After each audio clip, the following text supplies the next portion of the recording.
Now let's continue our local coverage with Richard Southern, who is standing by at Queen's Park. Richard, where the public has now begun to pay tribute to the Queen. They've begun to arrive at this building, Cynthia, that was certainly a must-stop for the late Queen whenever she visited our city. In fact, she paid her first visit here to Queen's Park before she was Queen in 1951, and then several times thereafter as the sitting monarch. It's Queen's Park, of course, named not after the late Queen Elizabeth, but after Queen Victoria, whose statue we see here.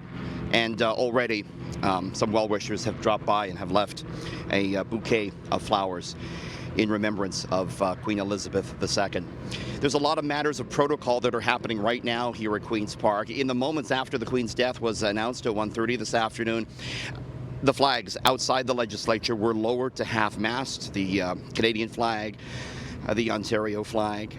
Inside the legislature, the portrait of the late Queen hangs next to the legislative chamber. It's been there for many, many years, and it will, in the next few hours, be shrouded with a black mourning cloth there outside the legislative chamber.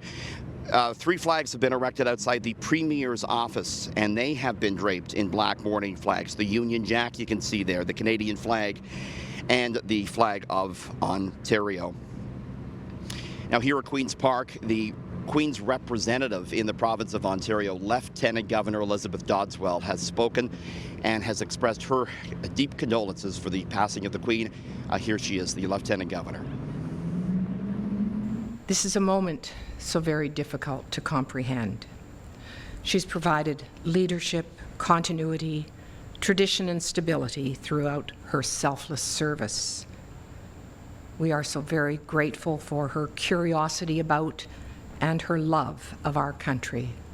In fact, her loyalty to it. In return, perhaps we would honor her best by following her example of constancy, civility, kindness, and caring. One interesting note, the Lieutenant Governor signed a bill into law in the moments before it was announced the Queen had passed. That was the Strong Mayor's Bill, and that was the last bill Ms. Dodswell signed on behalf of Queen Elizabeth II. Now, if you're interested in coming down to pay your respects to Queen Elizabeth, you can do that as of tomorrow. I want to show you what's just been set up inside the legislature. It is a book of condolence there. There's actually 2 books of condolence set up, a picture of the late Queen, and you can come down and sign your name. You're being asked, though, not to do that tonight. The lines for that will open at 9 o'clock tomorrow morning here at Queen's Park.